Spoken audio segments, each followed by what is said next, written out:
You're watching Oregon's News at 7 on locally owned Oregon's Fox. 2 new field fires started near Eugene tonight. This, a time-lapse view of the smoke from the fires burning, one on the west side of town and the other near Fern Ridge Reservoir. Thanks for joining us. I'm Joyce Kim, your new Oregon's News anchor. And I'm meteorologist Josh Kozart. It's great to have you here, Joyce. Thank you. So nice to meet you. Finally meet everyone. Yeah, we're really happy to have you here. But before we get into that, the first fire is near Fir Butte Road and Royal Avenue near the Fern Ridge Reservoir. So far, there have been no injuries or reports of structures lost from the fire. Residents who evacuated are now able to return safely, and crews are working on mopping up and putting out those hot spots. So that is definitely some good news. Meantime, the second field fire is near Balboa Park in West Eugene near Terry Street. That fire started around 3 this afternoon, and we're told the size is between 5 and 8 acres and is now contained. Residents can still expect to see smoke in the area. Firefighters will stay on scene to mop up any hot spots. And Joyce, thankfully those fires not producing a significant amount of smoke across our region, so our air quality still remains at good standings across western Oregon. Not to say the same though down towards Klamath County, where moderate air quality still resides thanks to the Bootleg fire. But it's the winds that always kind of drive the potential to move those fires. Of course, they've started to wrap up through the southern Willamette Valley, and we will see those winds wind down as well, back to about 5 miles per hour out the north-northwest as we progress through the rest of this evening. But dry thunderstorms are a potential over the eastern half of our state, keeping that fire weather outlook at a slightly elevated risk for the next 24 hours as moisture does return to the region. Just on the east side of the mountains, we'll be discussing if that has the potential to push its way a little bit further to the west here in the coming days. We'll discuss that in my full forecast. In Douglas County, 2 homes are burned, including multiple buildings and 4 vehicles, after the Rolling Hills fire in Greene. But despite the destruction, many residents stay positive and are calling this a wake-up call. People living in a nearby neighborhood say they now know how quickly a fire can escalate. One evacuee says the experience was alarming. Deborah Greenfield lives in the last house next to the field that burned. She says she never thought a fire would start so close to her property. Just scary. I watched my son go through it in California, and now I know how he felt, having to run from a fire.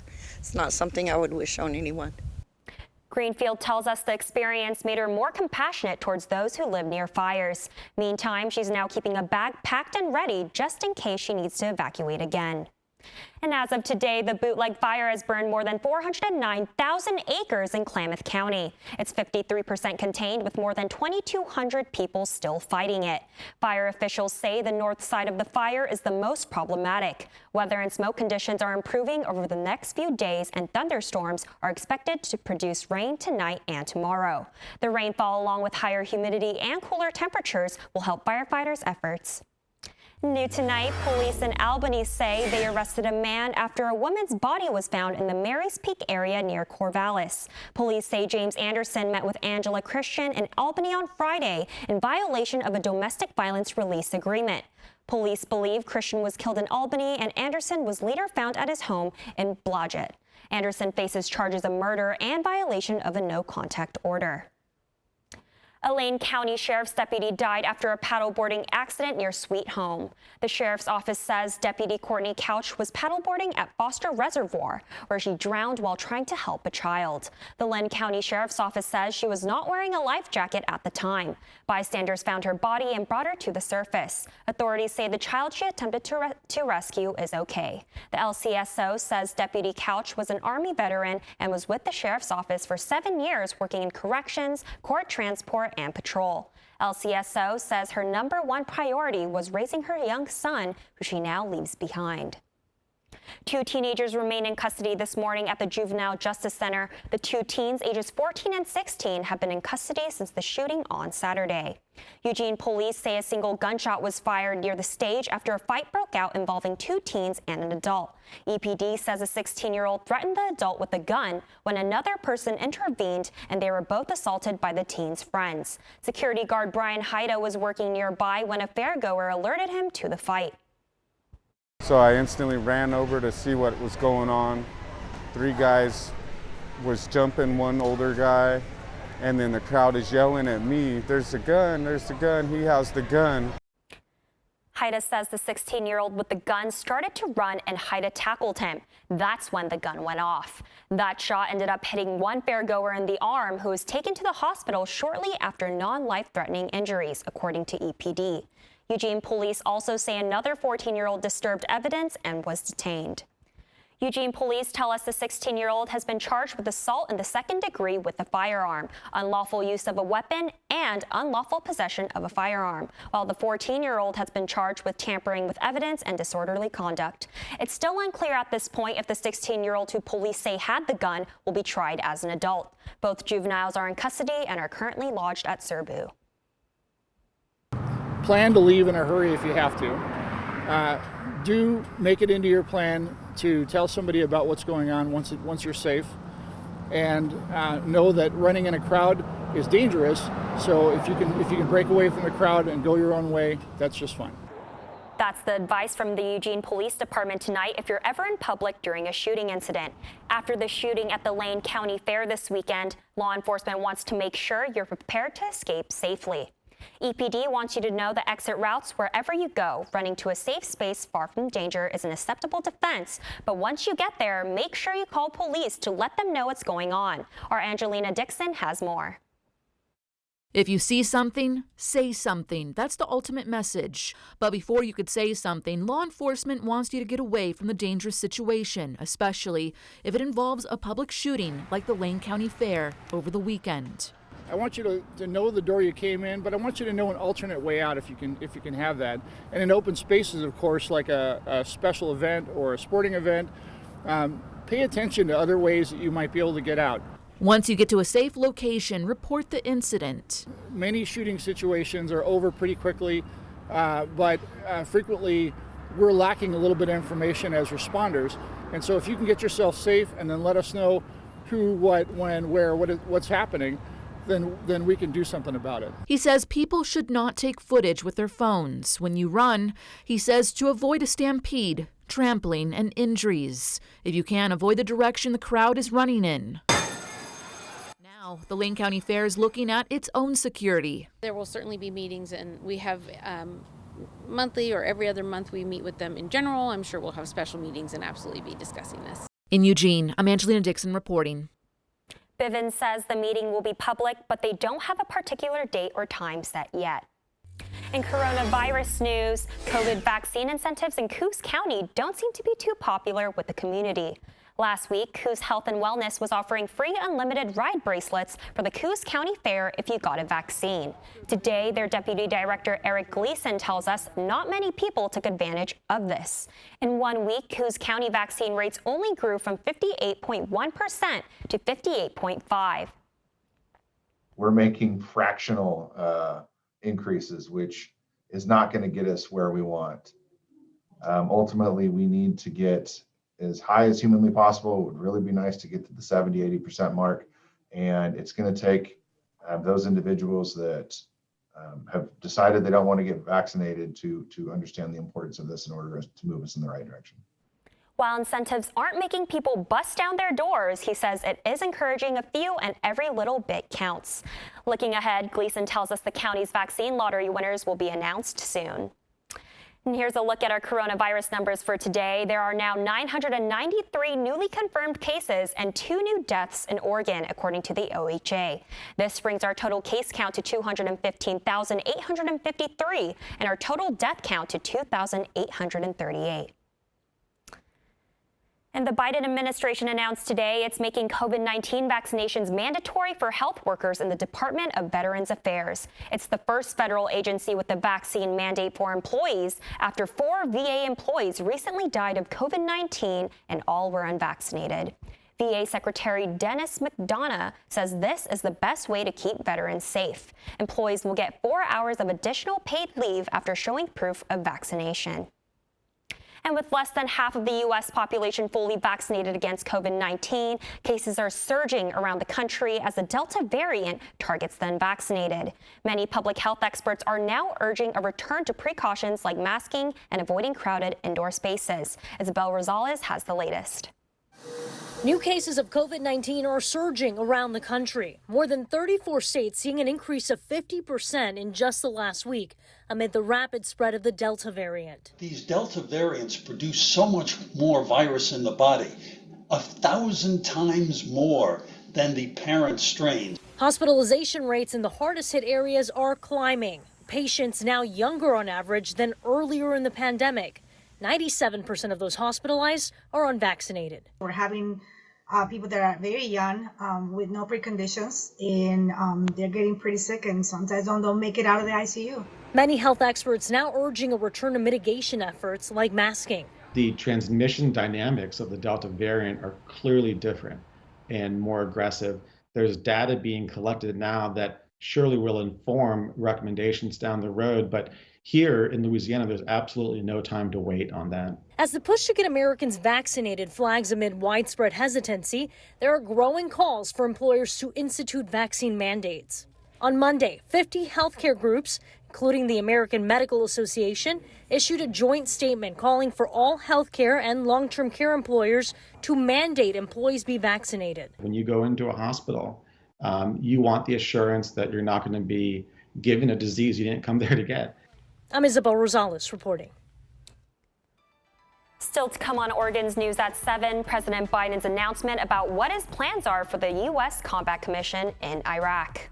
Plus, sunny skies allowed for temperatures to once again warm up, but now we prepare for clouds and cooler temperatures. Some of us might even see rain. We'll unpack that all next on Oregon's News at 7.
You're watching Oregon's News at 7 on locally owned Oregon's Fox. The 2 Republicans on the Select Committee investigating the January 6th Capitol attack are receiving backlash from the party. Wyoming Representative Liz Cheney and Illinois Representative Adam Kinzinger agreed to serve on the committee at the request of Democratic House Speaker Nancy Pelosi. Republicans have argued the investigation will be a sham after Pelosi rejected 2 pro-Trump Republicans. You could get the 3. Who was that? Adam and Liz? Aren't they kind of like Pelosi Republicans? Well, look, we're about very serious business here. We have important work to do, and I think that's pretty childish. Republican leader Kevin McCarthy, who referred to Cheney and Kinzinger today as Pelosi Republicans, could strip them of their committee assignments. Pennsylvania Congressman Scott Perry is asking Conference Chair Elise Stefanik to call a meeting to discuss measures against Cheney and Kinzinger. President Biden announced today he plans to formally end the U.S. combat mission in Iraq by the end of the year. This takes another step towards winding down 2 prolonged military engagements that began following the September 11th military attacks. It's a move Iraq leaders have asked for. It's just to be available to continue to train, to assist, to help, and to deal with ISIS as it arrives. But we are not going to be by the end of the year in a combat mission. Now, ending the combat mission doesn't mean a complete withdrawal of U.S. troops from Iraq. Biden says the U.S. will continue to support Iraq's democracy and focus on the country's election taking place this October. And in extreme weather news, 8 people are dead and several more critically injured after a sand or dust storm caused visibility issues on the highway, leading to a series of crashes involving 20 vehicles. The accident was reported just before 5 p.m. and happened on I-15 near Kenosha, Utah. 4 of the deaths were adults and 4 children under the age of 15, according to a release from the Utah Department of Public Safety. Multiple air and ground ambulances responded to the scene. 10 people were transported to area hospitals, and at least 3 of those people are in critical condition.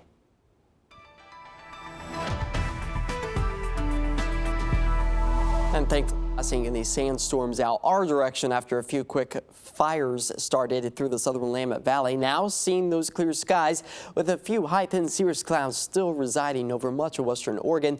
These are clouds that kind of prepare us that a weather pattern change is right around the corner. Of course, not shaking those above average temperatures just yet. 89 degrees is where we currently sit. Winds out the north-northwest at about 15 miles per hour, and the humidity ever so slightly starting to climb at about 34% this evening. After daytime highs did manage to warm up into the low to the mid-90s. Through the valley locations, low 60s found out and along the coast as our air quality still at good standing, except for Klamath County, where we're falling to moderate, all due to the bootleg fire that continues to burn down towards the south central regions of the state.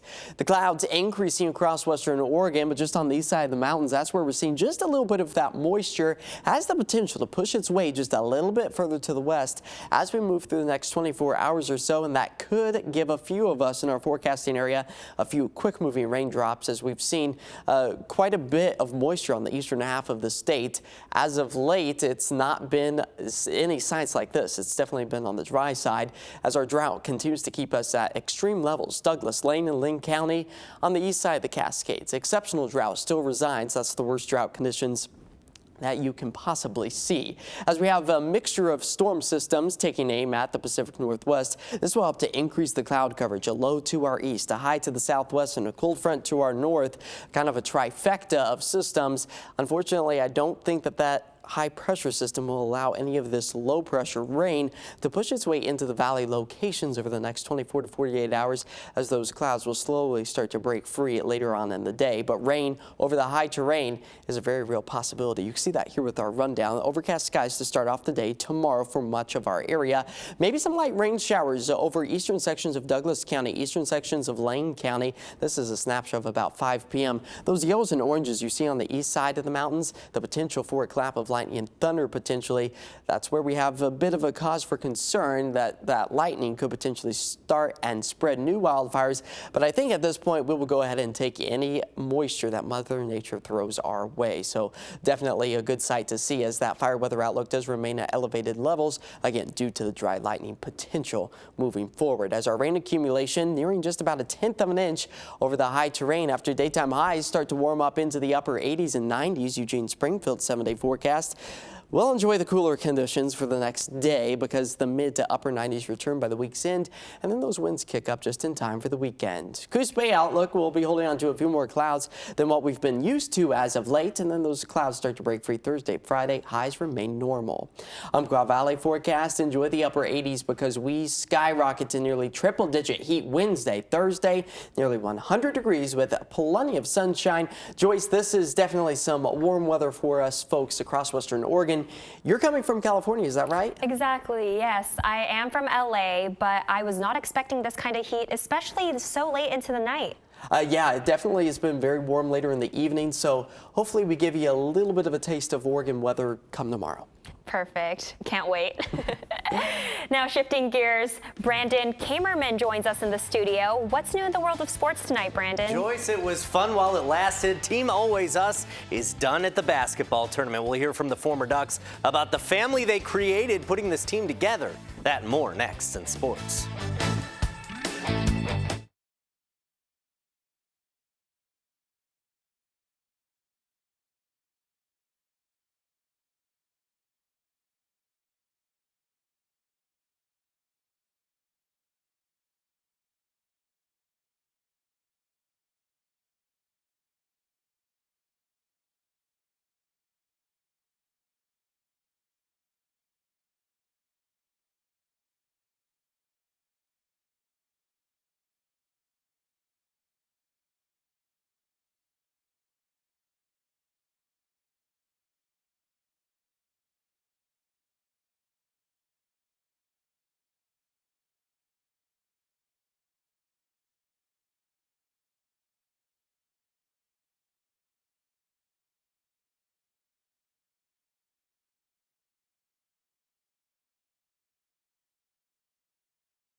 If there was any question as to the reach Dana Altman has had at Oregon, the level of talent he's put out into post-college basketball, Team Always Us showed off what Oregon basketball has become. The TBT tournament team, featuring all former Oregon basketball players, won their first game over the weekend. But the run at TBT came to an end today. Team Always Us led by as many as 14 in the second half, and they were tied with Team Autism Army at the Elam ending, but they stuttered at the end and left with a 76-71 loss. A disappointing finish this year, but it's not the end of Oregon alumni competing at the tournament. I feel like this is going to be something that we try to put together every year. We had an excellent time putting together generations of Ducks. I think throughout this last week and a half, we became family. And, you know, that's what we just talked about. We didn't really dwell on the loss. We talked more about us staying together as a family, as an Oregon family.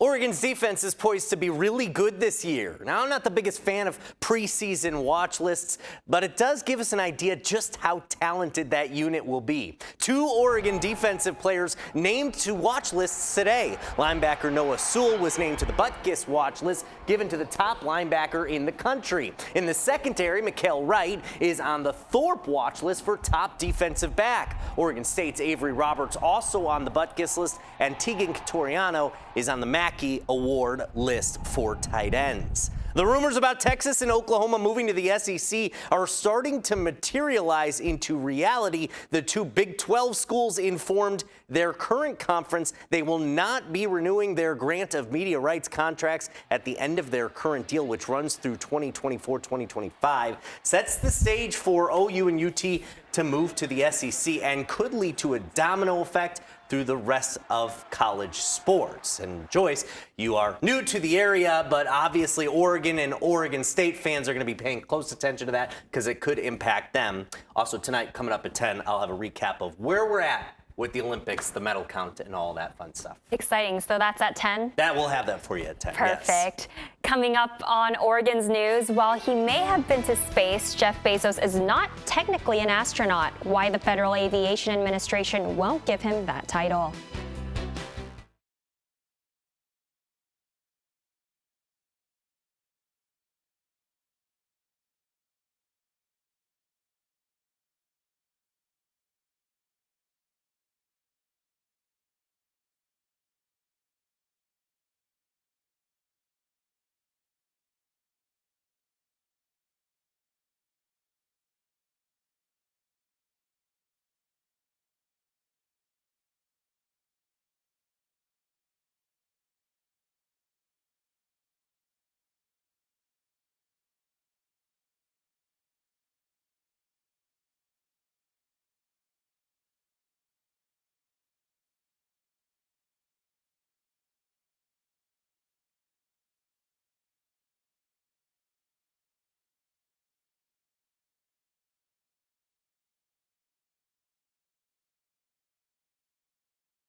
Trending now, Jeff Bezos has been to space, but that doesn't make him an astronaut. The Federal Aviation Administration recently changed its criteria to receive commercial astronaut wings. Before, travelers only had to fly to an altitude of at least 50 miles. Now they have to do that and also demonstrate activities during flight that are essential to public safety or human spaceflight safety. The FAA says the change aligns more directly with the agency's goals. Since the 1960s, it's been a rite of passage for astronauts to get wings after flying to space. But it seems like money can't buy everything for Jeff Bezos. And not in that case, but I mean, it kind of makes sense, you know, if you fly an airplane or are in one, that doesn't mean you Just are a how pilot. you drive a car, I'm sure there's rules to flying in space. Whether you're a billionaire or not, you got to follow those rules. Yes, you do. So take that, Jeff Bezos. Thank you for joining us for Oregon's News at 7. We'll see you back here for Oregon's News at 10. Have a great night.